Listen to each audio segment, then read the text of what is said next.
Hola a todos. Venga, vamos a hacer un viaje en el tiempo. Nos vamos directos al corazón del que fue probablemente el imperio más poderoso de la antigüedad. ¿Para qué? Pues para ver cómo eran de verdad las costumbres en la antigua Roma. A ver, cuando pensamos en Roma, se nos vienen a la cabeza los grandes emperadores, las legiones, las batallas épicas, pero vamos a dejar todo eso a un lado por un momento. La pregunta que nos vamos a hacer hoy es mucho más cercana. ¿Cómo se vivía de verdad en el día a día? ¿Cómo era la vida para la gente corriente en Roma, la que fue la primera megaciudad del mundo?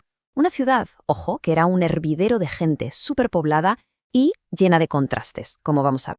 Bueno, pues empecemos por el principio, ¿no? El despertar. En Roma el día arrancaba prontísimo, con la salida del sol.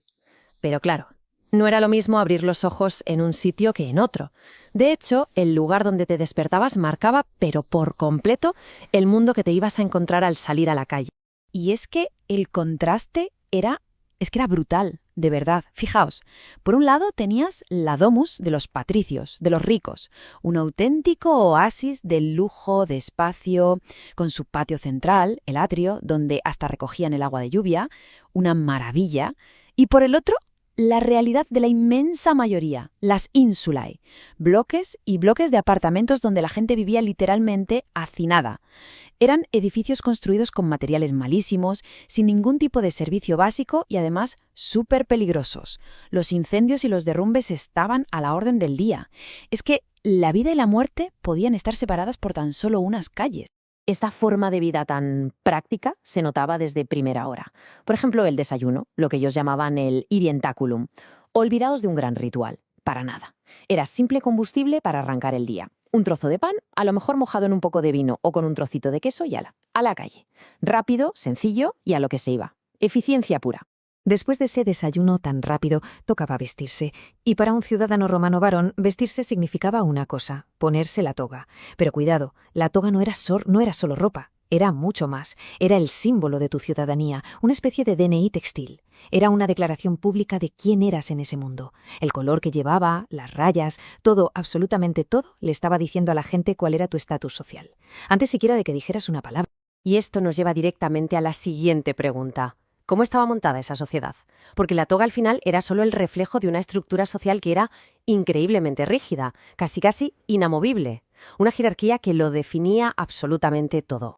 Pues a ver, en la cima de la pirámide, arriba del todo, estaban los patricios, la élite de la élite, vamos. Se suponía que eran los descendientes de las familias fundadoras de Roma, los padres de la patria. Y claro, lo controlaban todo, la tierra, el poder político, la religión, todo. Si nacías patricio, básicamente habías nacido para mandar. Justo debajo, formando la gran mayoría de la ciudadanía, estaban los plebeyos. Pero, ojo, que esto es importante, plebeyo no era sinónimo de pobre, para nada. Era un grupo súper diverso.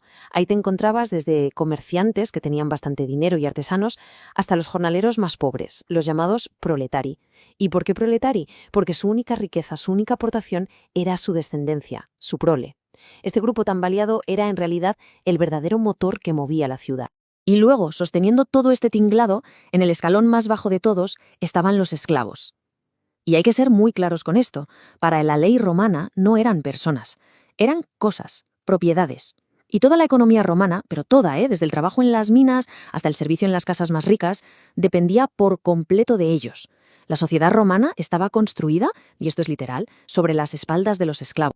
Pero si queremos entender de verdad cómo funcionaba Roma, tenemos que mirar más de cerca. La unidad básica de la sociedad no era la persona, ni siquiera el Estado. Era la familia. Y en cada familia había un rey absoluto, el pater familias, el padre de familia. Su poder, la famosa patria potestas, era total, absoluto. Podía decidir sobre el matrimonio de sus hijos, venderlos como esclavos e incluso, legalmente, tenía poder de vida o muerte sobre ellos. Una locura, ¿verdad?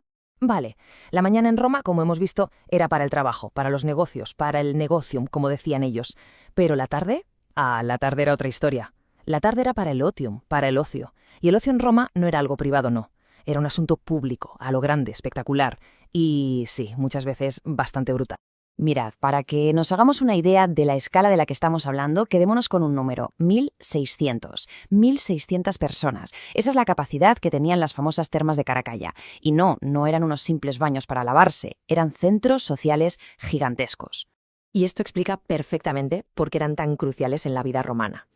Pensemos en las termas como la red social de la época.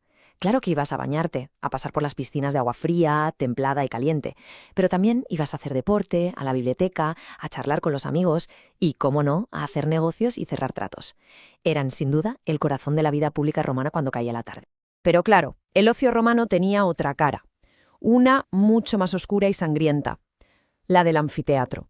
Allí, el espectáculo era la violencia. Y para muestra, un botón. Para celebrar una de sus victorias militares, el emperador Trajano montó unos juegos en los que llegaron a luchar, atentos, 10.000 gladiadores. 10.000. Es una cifra que hoy nos vuela la cabeza y que nos dice mucho sobre cómo la violencia más extrema estaba totalmente normalizada como forma de entretenimiento. Bueno, y después de una tarde así, ya fuera en las termas, socializando, o en el anfiteatro viendo un espectáculo, el día en Roma iba llegando a su fin y terminaba con la comida más importante de todas, la cena. La cena, sobre todo en las casas de los ricos, era todo un evento. Nada que ver con el desayuno rápido de la mañana. Esto era un ritual.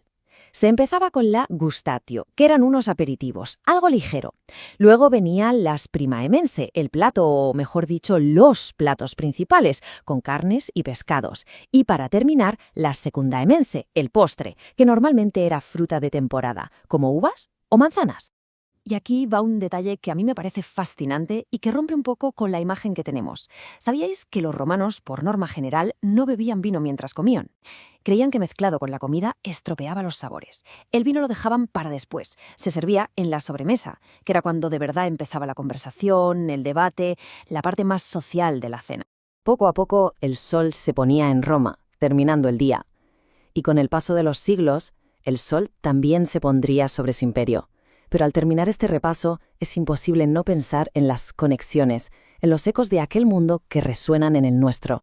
El legado que nos dejó Roma es que es inmenso. Pensemos un poco. Nuestros sistemas de leyes en gran parte se basan en el derecho romano. Conceptos políticos como el Senado o la República, que nos suenan tan actuales, vienen de allí. Su ingeniería, con esos acueductos y calzadas que aún siguen en pie, sigue siendo una pasada. Y bueno, ¿qué decir del idioma? El latín es la madre de muchas de las lenguas que hablamos hoy. Sí, la vida de un romano de hace 2000 años nos puede parecer muy lejana, a veces extraña, a veces directamente brutal, pero la reflexión final es inevitable y nos deja con una pregunta en el aire. Su mundo desapareció, de acuerdo, pero ¿somos tan distintos como creemos? ¿Cuánto de aquella Roma antigua sigue, sin que nos demos cuenta, muy vivo entre nosotros?